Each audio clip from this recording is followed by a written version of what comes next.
Good morning students, welcome to our YouTube channel Genius Coaching Center. Today's our topic is vector algebra. Now in this video we studied the vector algebra. So firstly we define what is vector. So vectors are defined as those quantities which has both magnitude as well as direction. तो vector से आप क्या समझते हैं? कोई ऐसी quantity जिसके पास तो मैग्नीट्यूड भी होना चाहिए और डायरेक्शन भी होनी चाहिए, उसको क्या बोलते हैं हम? वेक्टर्स। तो फिजिक्स में हमने टर्म्स पढ़ी होती हैं जो वेक्टर्स होती हैं। जैसे हमारे पास पहली टर्म है जो वेलोसिटी है, तो वेलोसिटी के पास उसका मैग्नीट्यूड भी होता है और डायरेक्शंस भी होती है। तो हमारे पास generally vectors are those quantity which has magnitude as well as direction. उसके बाद पढ़ेंगे स्केलर्स। स्केलर्स क्या होते हैं? These are the those quantity which has only magnitude is known as scalars। तो सबसे पहले हम वेक्टर क्वांटिटी को रिप्रेजेंट कैसे करते हैं उसको देखेंगे और उसके बाद स्केलर को कैसे रिप्रेजेंट करते हैं वो भी देखेंगे।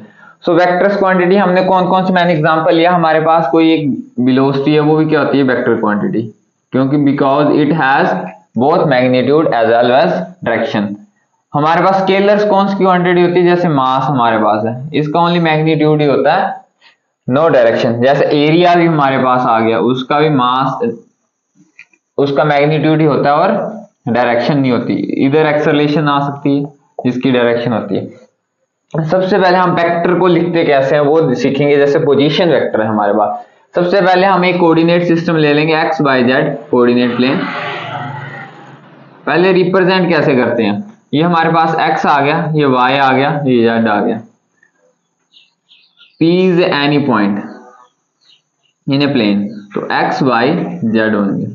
अगर हमने एक पोजीशन वेक्टर लिखना है, जैसे OP वेक्टर, OP वेक्टर, उसको कैसे लिखेंगे? सबसे पहले x coordinate x i cap plus y j cap plus z k cap.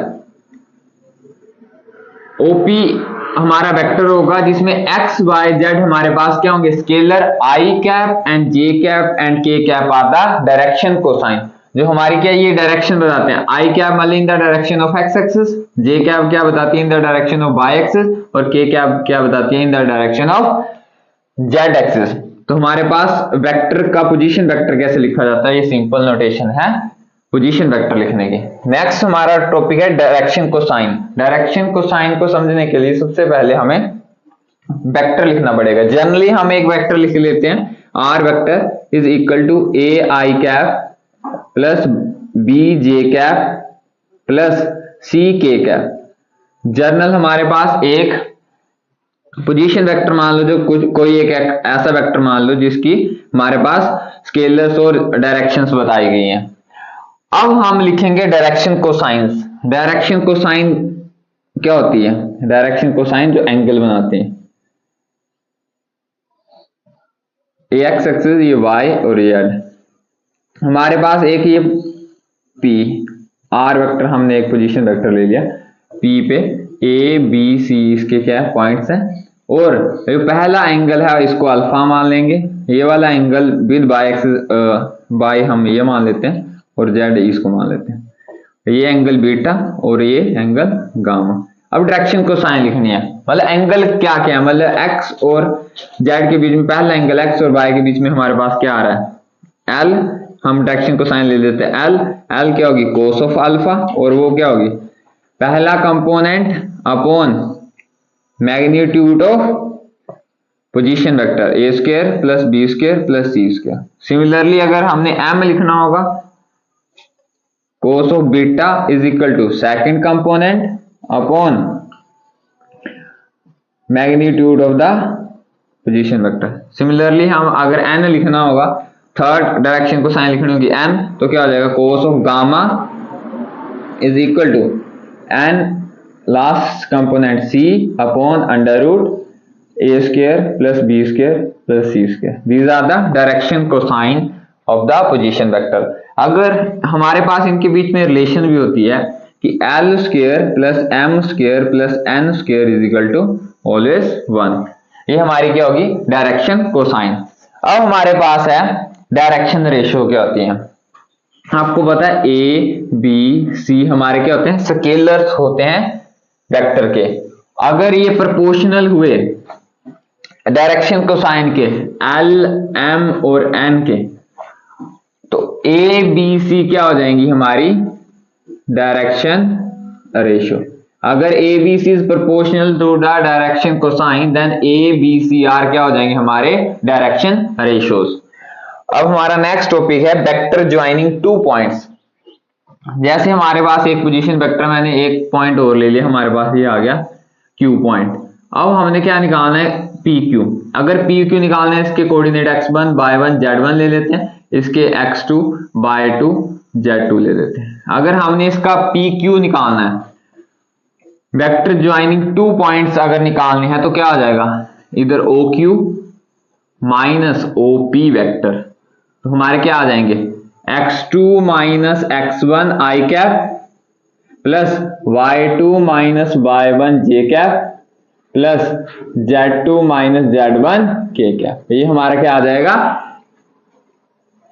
Vector joining two point के बीच में अगर वेक्टर निकालना हो तो ऐसे निकालते हैं। उसके बाद हमारे कंपोनेंट ऑफ वेक्टर क्या होते हैं। हमारे पास एक वेक्टर ले लिया r vector is equal to a i cap plus b j cap plus z k cap.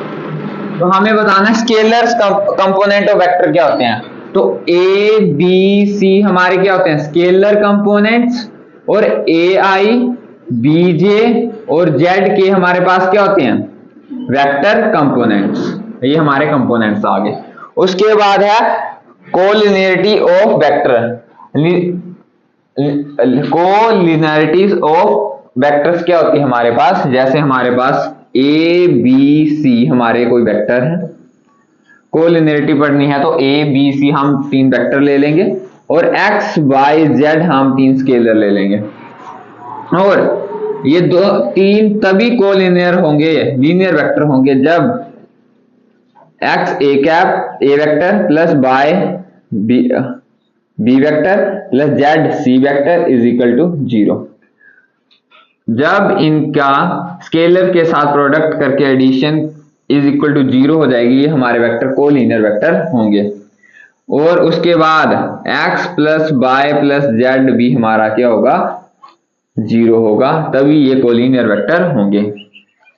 अब नेक्स्ट टॉपिक है कोप्लेनरिटी ऑफ वेक्टर्स। कोप्लेनर का मतलब समझना है।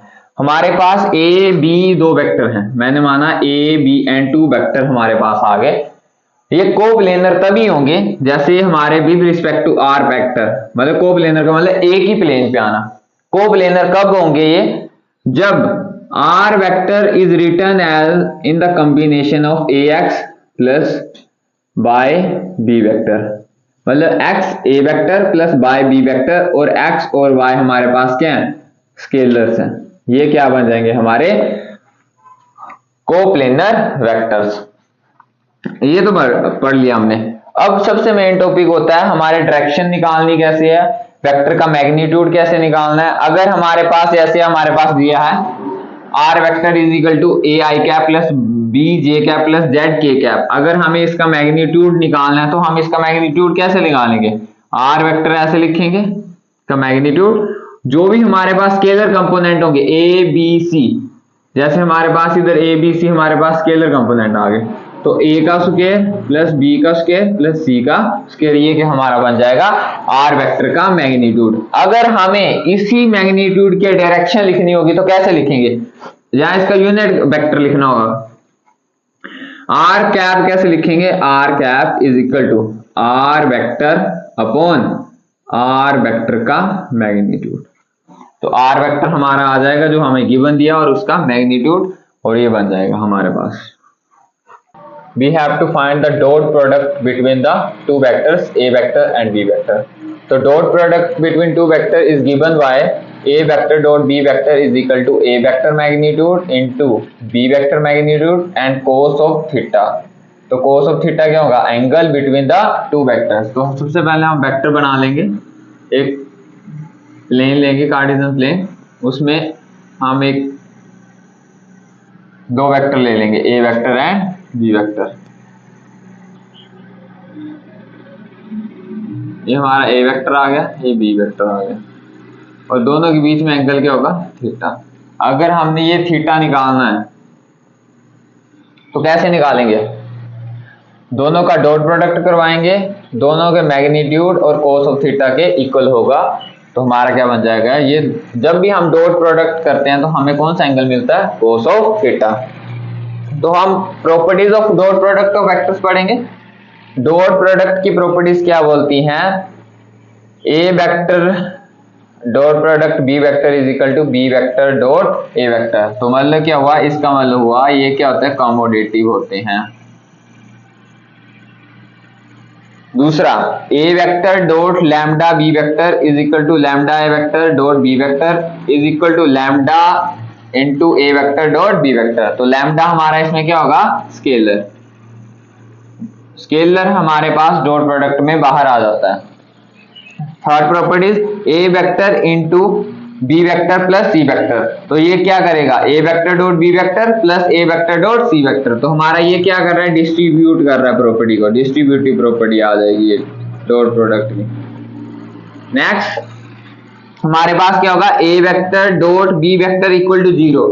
मतलब A vector dot B vector 0 कब होगा? इफ एंड ओनली इफ, अगर ए वेक्टर इक्वल टू 0 है, जब बी वेक्टर इक्वल टू 0 है, या फिर A vector is perpendicular to B vector होगा, तभी हमारा ये क्या होगा? 0 आएगा। नेक्स्ट बोलता है A vector dot B vector निकालना होगा, तो ए वेक्टर का वेक्टर लिख लेंगे और बी वेक्टर का वेक्टर लिख लेंगे। तो a1 i cap plus a2 j cap plus a3 k cap into b1 i cap plus b2 j cap plus b3 k cap. तो हमारा क्या बन जाएगा? a1 b1 a2 b2 और a3 b3। क्यों होता है ये मैं आपको बताता हूं। जब i डॉट i होता है, i डॉट i का मतलब कोस ऑफ 0, तो कोस ऑफ 0 की वैल्यू क्या होती है? 1। अगर हम i और j करवाएंगे तो कोस ऑफ 90 बन जाएगा। कोस ऑफ 90 क्या होता है? 0। तो हमारी ये वैल्यू कट हो जाएगी। तो हमारे पास जो बचेगा वो a1 b1 बचेगा, a2 b2 और a3 b3 बचेंगे। ये x एक्सिस है, ये y मान लो और ये z मान लो। x एक्सिस क्या देती है आपको? i कैप देती है, y j कैप और z k कैप। इधर से प्रॉपर्टीज भी बन गई, i dot i is equal to j dot j is equal to k dot k equal to 1, because इन दोनों के बीच का एंगल क्या आएगा? Cos of 0। कोस ऑफ 0 हमारे पास क्या होता है? 1। और i and i, j and j, k and k क्या हमारे पास? यूनिट वेक्टर है। तो इनका डॉट प्रोडक्ट हम ऑलवेज इक्वल टू 1 होता है। और i डॉट j करना हो या j डॉट k करना हो या k डॉट i करना हो, तो इसका प्रोडक्ट क्या होगा? 0। अब हमारे पास क्या? Projection of A vector on B vector. अगर हमने ए वेक्टर की प्रोजेक्शन बी वेक्टर पे निकालनी है तो सबसे पहले ए वेक्टर इंटू बी वेक्टर का क्या निकालना है? Scalar product. उसके बाद अगर प्रोजेक्शन ऑन बी वेक्टर बोला है तो बी वेक्टर का मैग्नीट्यूड के इक्वल लिखना। तो ये हमारी हो जाएगी projection of A vector on B vector. उसी तरह अगर B vector on A vector पर निकालनी होगी तो B vector into A vector upon A vector on A पे निकालनी होगी। तो ये क्या आ जाएगी? हमारी प्रोजेक्शन। अब अगर हमने ये थीटा निकालना है, angle between the two vector, scalar product से कैसे निकलेगा? Cos of theta is equal to A vector dot product B vector upon A vector magnitude into b vector magnitude. और a vector dot B vector हमने निकाला हुआ है। A vector B vector क्या होता है? a1 b1 plus a2 b2 plus c1 c2 a3 b3 whole upon क्या आ जाएगा? a1 square plus a2 square plus a3 square upon b1 square plus b2 square plus b3 square. ये हमारा क्या बन जाएगा? Cos of theta. अगर ये वेक्टर परपेंडिकुलर है, A vector perpendicular to B vector है हमारे पास, तो इसका मतलब क्या होता है? A dot B vector is equal to 0 होता है। A vector dot B vector 0 होता है। और ए डॉट बी की वैल्यू क्या होती है? a1 b1 plus a2 b2 plus a3 b3 हमारे पास क्या आ जाएंगे? 0। ये हमारा जब वेक्टर क्या होंगे? परपेंडिकुलर। हमारे पास दो वेक्टर्स दिए हैं, अगर उनके बीच में एंगल निकालना होगा तो हम ये फार्मूला लगा के एंगल भी निकाल सकते हैं। अगर मैग्नीट्यूड निकालना होगा तो मैग्नीट्यूड भी निकाल सकते हैं। अगर हमें बोलेगा गिवन वेक्टर्स आर परपेंडिकुलर तो चेक भी कर सकते हैं, अगर a डॉट b अगर इक्वल टू 0 आ गया तो गिवन वेक्टर्स क्या होंगे, हमारे परपेंडिकुलर्स होंगे। These are the properties of the dot product of the vectors. Now we have cross product between two vectors. तो हमारे पास क्या होगा, क्रॉस प्रोडक्ट में क्या होगा, जब भी हम क्रॉस प्रोडक्ट निकालेंगे तो उसका magnitude is equal to the magnitude of A vector into magnitude of the b vector into sine of theta. तो जब भी हम क्रॉस प्रोडक्ट निकालते हैं तो उसके बीच में एंगल क्या होता है, साइन ऑफ थीटा। तो हमारे पास प्रॉपर्टीज ऑफ क्रॉस प्रोडक्ट्स हैं। सबसे पहले ए vector cross B vector is equal to minus B vector cross A vector. जब भी हम दोनों वेक्टर का क्रॉस प्रोडक्ट करवाते हैं तो ऑलवेज दे आर एंटी कमोडेटिव। ये हमारे पास क्या होते हैं, एंटी कमोडेटिव होते हैं। और जैसे यूनिट वेक्टर का क्रॉस प्रोडक्ट करवाते हैं, ए vector cross i vector, j vector cross j vector, k vector cross k vector is equal to 0 because sine of 0 is equal to 0। तो किसी भी वेक्टर का हम क्रॉस प्रोडक्ट करवाएंगे इटसेल्फ तो उसका प्रोडक्ट क्या आएगा, क्रॉस प्रोडक्ट क्या आएगा, 0। सिमिलरली अगर आई वेक्टर क्रॉस जे वेक्टर करवाएंगे इज इक्वल टू के वेक्टर होता है। अगर जे वेक्टर क्रॉस के वेक्टर करवाते हैं तो आई कैप, अगर के वेक्टर क्रॉस आई वेक्टर करवाते हैं तो थर्ड प्रॉपर्टीज क्या होती है क्रॉस प्रोडक्ट की, I cap into J cap is equal to K cap, J cap cross K cap is equal to I cap और K cap cross I cap is equal to J cap. ये serial order में चलते हैं। अगर हम इनका order change करेंगे, जैसे मैंने बोला के कैप क्रॉस जे कैप, तो इसका जो आंसर आएगा वो क्या आएगा, माइनस ऑफ आई कैप, क्योंकि ये ऑर्डर हमने क्या कर दिया, रिवर्स। अगर हम ऑर्डर रिवर्स करेंगे तो ये एंटी कमोडेटिव लॉ को प्रूव करेगा।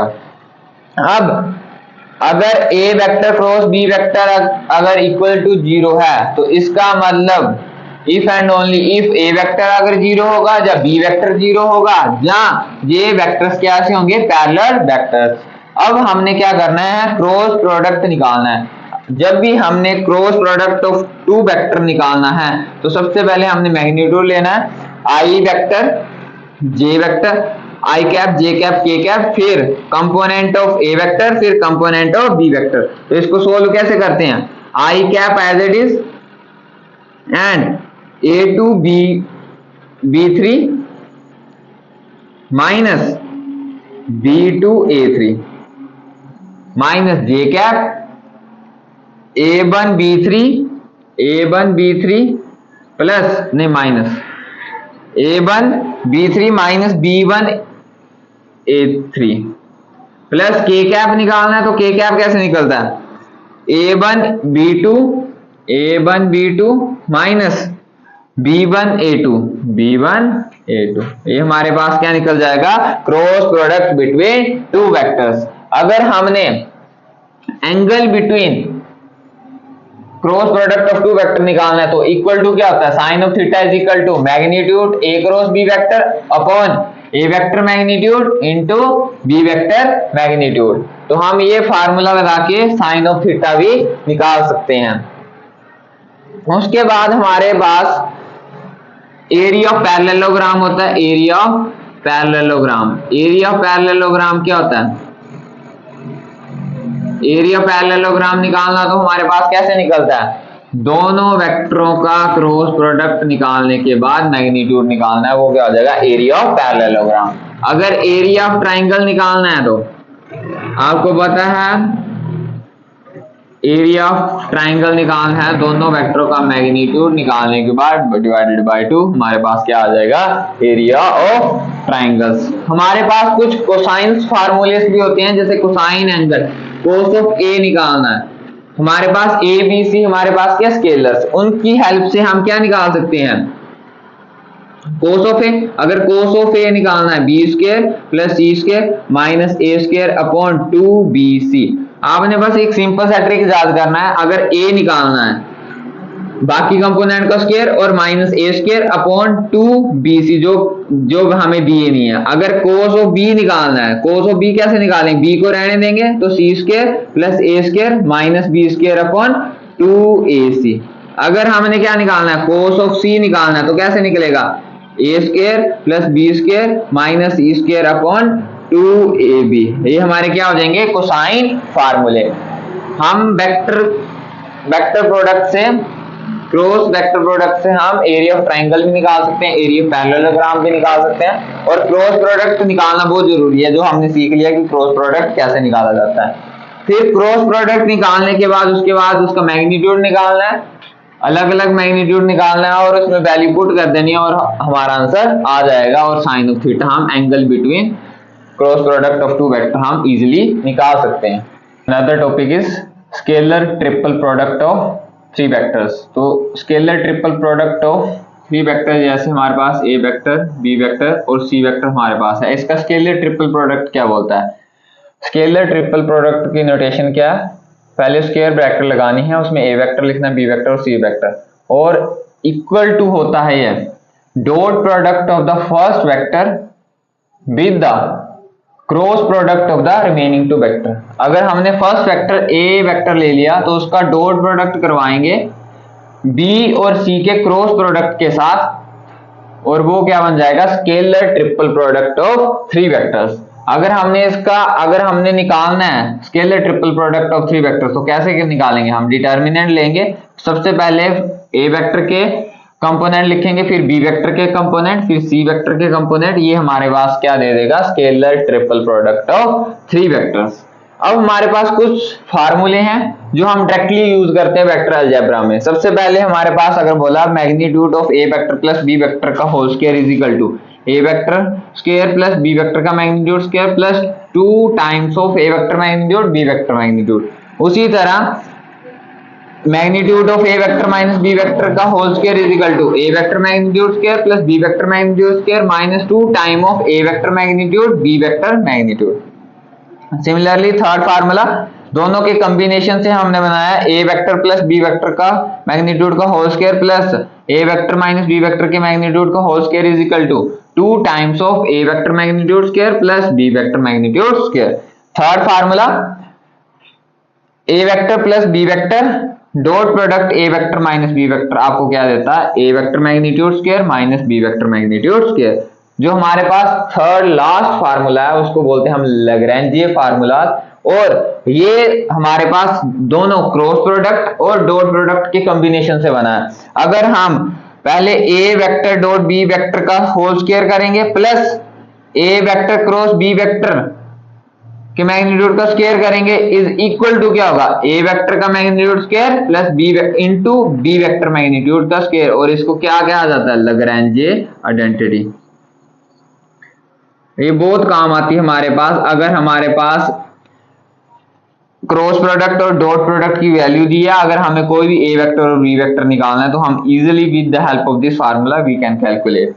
अब हमारे पास बोलेगा गिवन सिचुएशन आएगी, जैसे हमारे पास तीन वेक्टर दिए हैं, ए vector and B vector and C vector हमारे पास दे दिए, A vector B A vector and C vector. हमें बोलेगा गिवन वेक्टर्स आर कोप्लेनर। ये वेक्टर तभी कोप्लेनर होंगे जब हमारा scalar triple product A vector B vector C vector is equal to क्या आएगा, 0। तो given vectors are coplanar vectors.